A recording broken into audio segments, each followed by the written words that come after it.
gold armbands veil the seas victorious. Your helping shrouds and helping sails.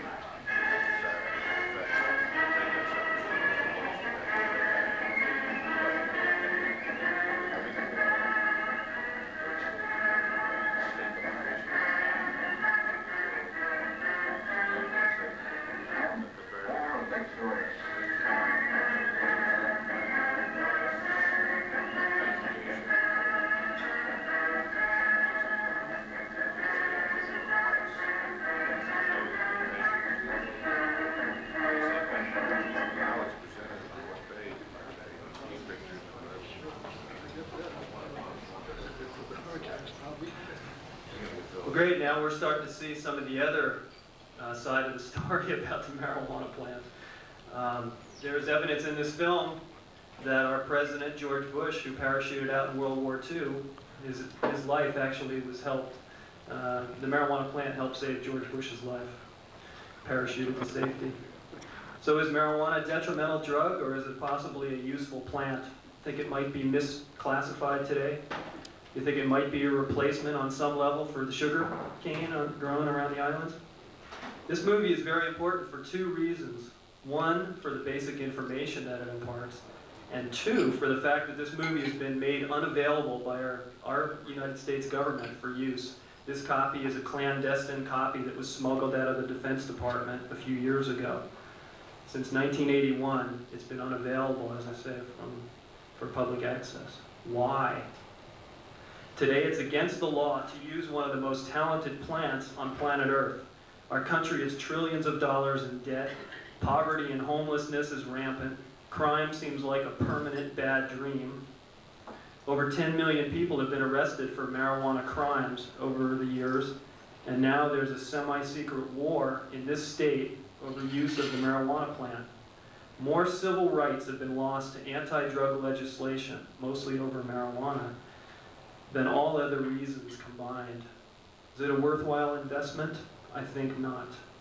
We now have warrantless searches, seizures before trial and conviction, roadblocks leading to the confiscation of vehicles, urine testing, strip searches, body searches, paraphernalia laws. In my estimation, this is, as I say, is a cure that's much worse than the disease and must stop. Seizure laws come to us from the Dark Ages, some of the cruelest, most vicious times in history. The property of an accused witch was seized and divided among the accuser, the state, and the church. Sound familiar? The lack of marijuana is now the cause, as was pointed out in a Honolulu Advertiser story last week. It's been reputed to be a cause of the rise in consumption of hard and real deadly drugs like ice and crack here in the islands. Marijuana prohibition leads to harder drugs and creates crime. Every presidential commission and governmental study on marijuana that I've had the opportunity to read recommends we decriminalize the use of the plant before the drug situation gets any worse. Well, we're tired of waiting for others to act. It's time to rise. We have filed a class action lawsuit last week that seeks to overturn this state's marijuana laws as unconstitutional and a violation of our pursuit of happiness and our freedom of privacy and personal choice. The media is hereby challenged to either prove this information wrong or please tell the whole truth and nothing but the truth about this plant, its many positive uses, its rich history, and its potential for good in our lives. A friend of mine, Lawrence McKinney, Harvard Business School graduate, holds the patent to process marijuana into medicine. And the latest decision, as I mentioned earlier, by the DEA, permits and requires it be made available for legal use as medicine. Senator Inouye supports legal medical use and supports it, the state of Hawaii legalize it for such use. As soon as this action is signed by the DEA administrator, John Lawn, the Cannabis Corporation's patent will allow it to grow marijuana on the Big Island or elsewhere. When this happens, marijuana growing will become a respected occupation. Marijuana abusers will be cared for by treatment. Punishment will become a thing of the past. If it's true that 1 acre of hemp can produce as much paper as 4 acres of trees, then full legal use will immediately improve the ecology of our endangered planet. More trees can be left standing to oxygenate the air we breathe. As in the Netherlands, when marijuana became legal, abuse actually declined. The same can happen here. Hard drug use will decline. Crime will decline dramatically. The criminal justice system will be freed up to work on serious crimes. Taxes will go down dramatically, and respect for the law will go up. Perestroika, or economic restructuring, will improve our lives by providing freedom of choice, freedom of enterprise, and freedom of trade. The United States is and has been for over 200 years the example for freedom on planet Earth. And it will once again take the lead, boosting confidence and respect for our future. If you or others are interested in promoting the truth about this issue, you can feel free to contact us at Post Office Box 1122 in Hilo, 96721. I thank you very much for listening. Is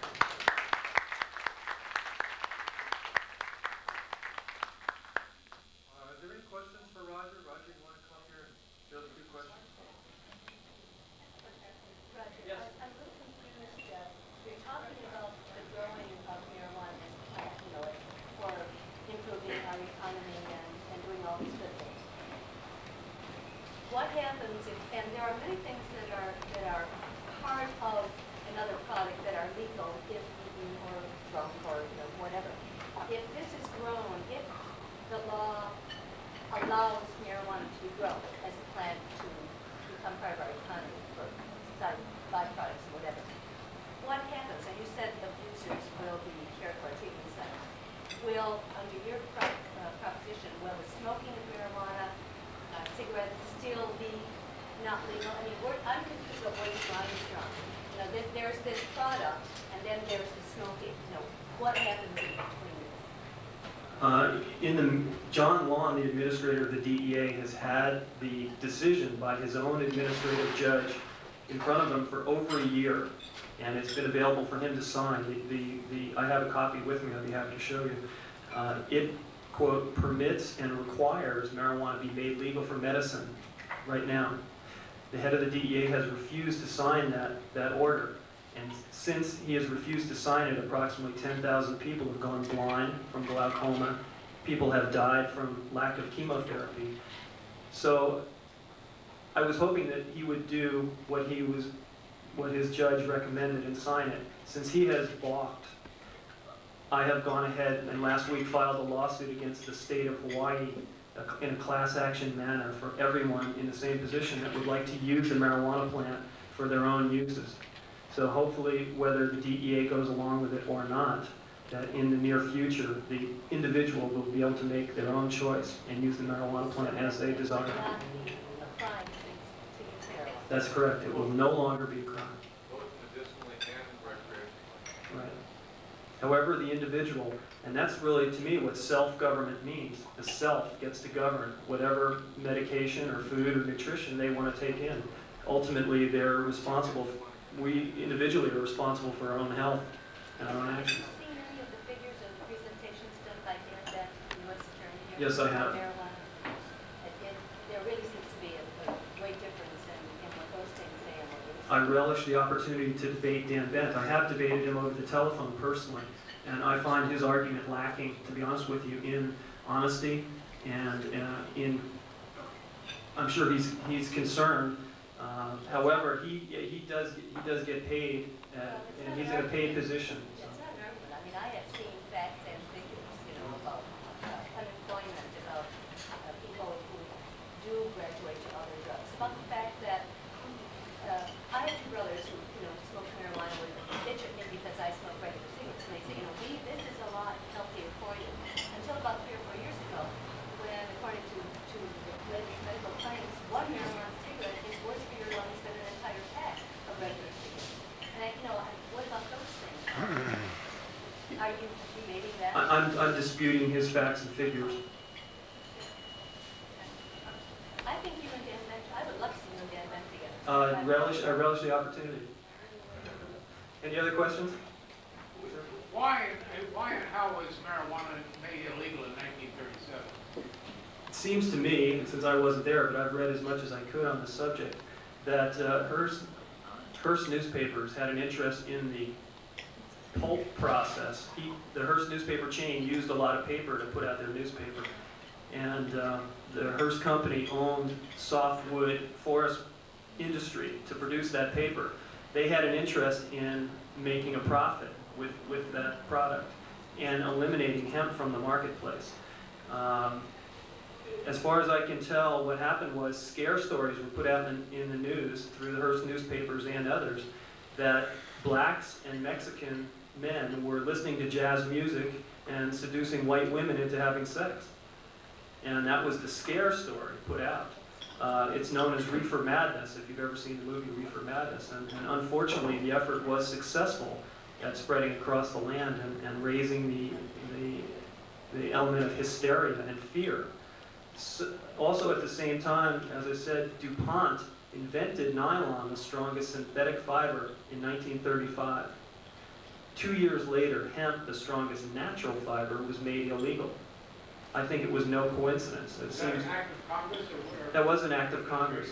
It was an act of Congress. It was never voted on by the American people. Yes? Until a few years ago, you had a strong ally in Playboy magazine and Hugh Hefner in Normals, what he called it, for legalization of marijuana. But in the last few years, that's faded out, and there is no more normal push by Playboy anyway. Why was that, or what happened then? To be honest with you, I don't know, but you're right that the gas kind of ran out of the normal bus. They only have about 5,000 paid members today, as I understand. The Ford Foundation used to fund them, and Playboy as well. That'd be interesting to find out, what has changed their point of view. Something we talked about at the table here, but goes along with that question. Aren't you now going counter to public opinion, the consensus in America these days? Such anti-drug feelings, aren't you going right up against that? Completely opposed to it, I guess. It's my feeling that personally and socially, breakdown very often leads to breakthrough. That before conversion, there's crisis. I consider this, the drug war and the hysteria and all the pain and suffering that this causes around the planet now, to be at an end, hopefully. As I say, I hope in my opinion, the war on marijuana is an idea whose time has gone once people see the valuable uses of the plant and balance it against what I call hysteria and scare tactics that have been propagated by people who are paid to do that. The U.S. Attorney being one of those people. So you think this is a good time for marijuana? I think it's a great time. Yes. what is the position of your group on the legalization of other drugs? Legalization of other drugs. I have suspicions that possibly legalizing other drugs would also, well, I'm sure in my mind that legalization of other drugs would lend itself to a huge reduction in the amount of crime associated with those other drugs. To be honest with you, I'm not taking a big stand on legalizing cocaine and heroin and things like that right now. I think that because marijuana is proven to be so safe, that this should be the test case, that we should use the marijuana plant and the full education and information about it to prove a point. And if and when that works, then we can use that model and spread it out to other things. What do you have a comment on this argument, which we often hear, to the fact that smoking marijuana will lead people to use cocaine, heroin, and other drugs? That's a good argument, thank you. Even babies are exposed to drugs. I mean, we're drug-taking beings, and even children are given drugs at an early age. It's really pretty difficult to say what leads to what. What I am convinced of is that, for instance, the crack, for instance, and ice as well, I would say are the bathtub gin of marijuana prohibition.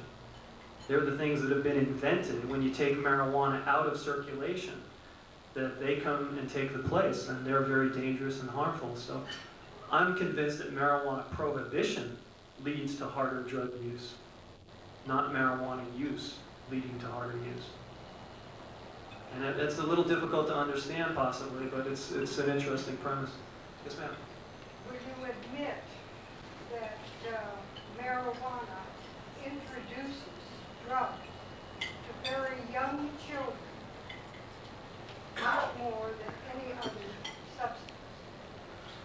No, I would not. That leads to other things. That's a good point, and a lot of people, have that concern. What I've observed is that you just drive down the street, you can see signs that say drug stores, liquor store, which is the drug of choice here today is a liquid drug, alcohol, which does far more harm and leads to far more deaths. But there's never been the problem. Until Prohibition. See, we had legal marijuana for the first 161 years of U.S. history. As far as I can tell, there was no marijuana problem associated with it. We never had a drug problem with very young children. Until Prohibition, correct? I don't agree. I'm open, to any information that you might have to add to that. I'm 40 years old. In my lifetime, marijuana has never been legal, so I don't know what the world would look like if it was legal today. My feeling, based on the information that I've come across, and I do a lot of reading about it, is that life would be better for users and non-users. Well, I'm 79 years old, and I know that there was never a drug problem with young people in my generation or the generation before that. And there is definitely a drug problem with 10 and 12-year-old children now, and I attribute it to marijuana. You're certainly free to make up your own mind, and I respect your opinion. And as I say, you're helping to make my point, is that there wasn't a drug problem when marijuana was used sensibly and was grown, as the movie showed. It was It was used, but it wasn't smoked. I disagree. I have proof in George Washington's diaries that he prepared the marijuana plant on his plantation at Mount Vernon for the medicinal purposes. They did not separate the male from the female plant, the sensimilla technique, for the fiber strength. They did it only purely for the potency of the smoking or the ingestion of the plant. Roger, isn't it also a situational thing, though? If the marijuana is outlawed, to get it, you have to associate with criminals who have access to another drug. And so children, is that a point? That's a very, very good point. Because marijuana is illegal, it comes through illegal channels and sources of people who might, and very likely, do have other substances. So they might say, "Hey, kid, have you ever tried coke? Why don't you try this for $10 worth of crack or whatever?" If marijuana was legal, you could get it in a pure form with instructions or directions, and we had proper education and information. I think the world would be a much safer place, and that's certainly my desire. I'm not here today to promote furtherance of the drug problem. Far from it. I'm here to try and create a solution, for a peaceful solution to this, what's now escalated into a civil war. Yes, Brian? If it were legalized, it would be taxed, all of that. Would you foresee would also have restrictions like you must be 18, you must be 21, whatever? Would we have a similar situation to alcohol? That would be my guess. I think the first thing we should do, I forgot to mention in my talk that there's a phrase that every first-year doctor or medical student learns, and the phrase is nihil nocere. Nihil nocere means a physician shall do no more harm than good to his patient or her patient. If more harm is done than good, then the prescription must be withdrawn.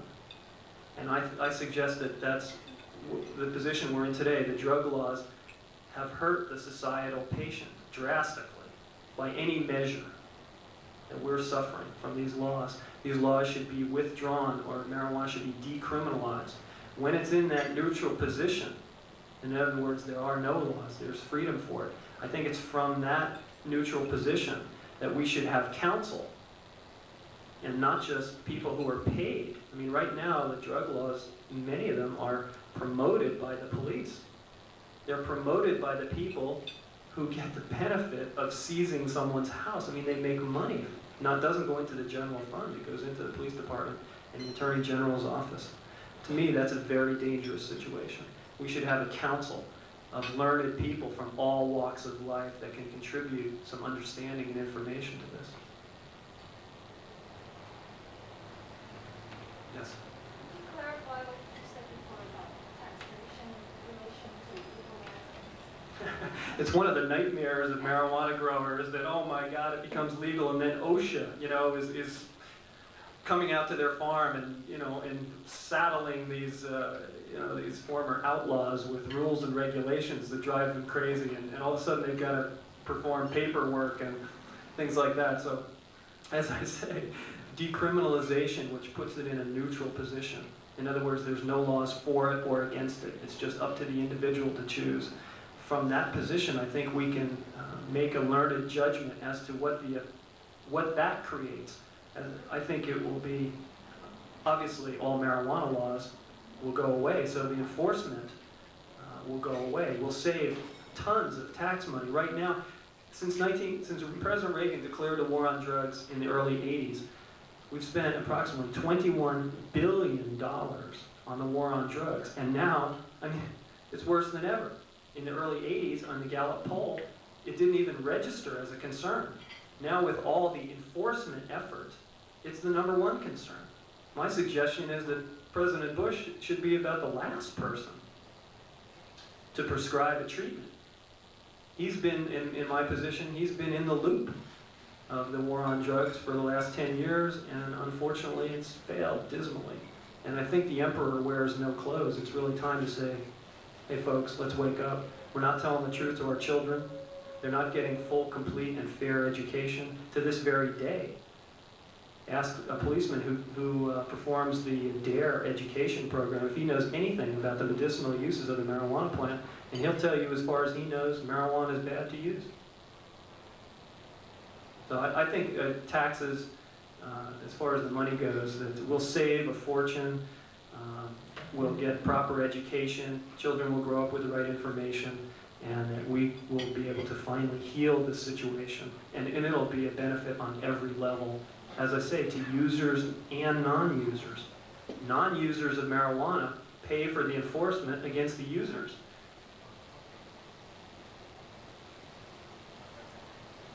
Yes, sir. Any idea what would happen economically to the marijuana crops of the Hawaiian Islands if it were decriminalized? Yeah, that's a good question. I'm constantly wondering about that, and obviously the price will go down quite a bit, which I think would be a good thing. Can we afford it? Could we afford what?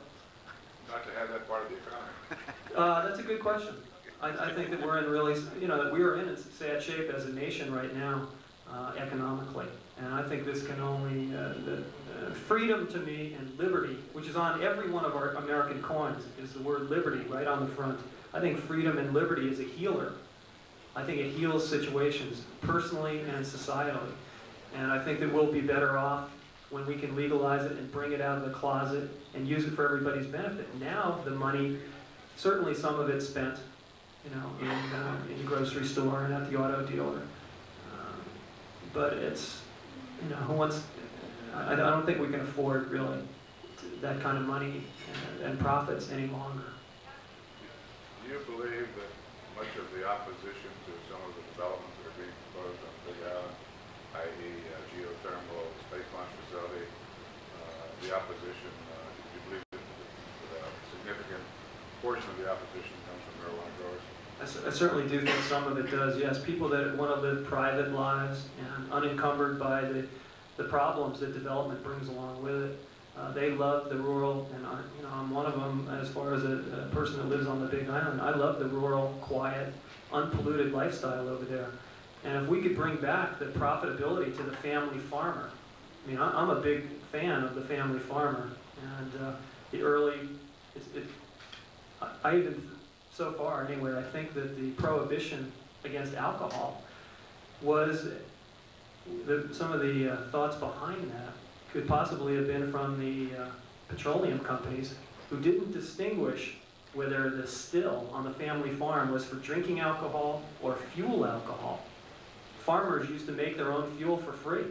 and burn in their Ford tractor and run their Model T on fuel alcohol. When alcohol prohibition came in, that went away. I think that was one of the main things that led to the Depression. Family farmer has not revived since. So I think that freedom of choice, freedom of enterprise, freedom of trade will enhance the family farmer's ability to maintain economic viability on the farm and bring that independence spirit back again. Thank you. Thanks very much.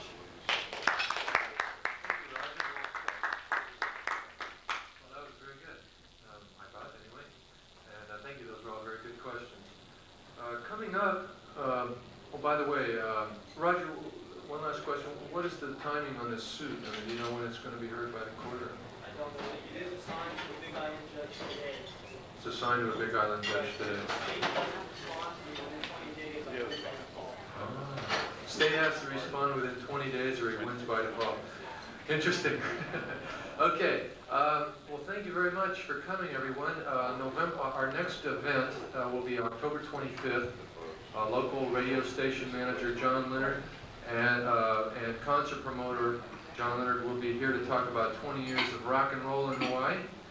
And on November 1st, you might want to mark that down on your calendar, we have Charles Taguchi, who's going to update us on community-based school management or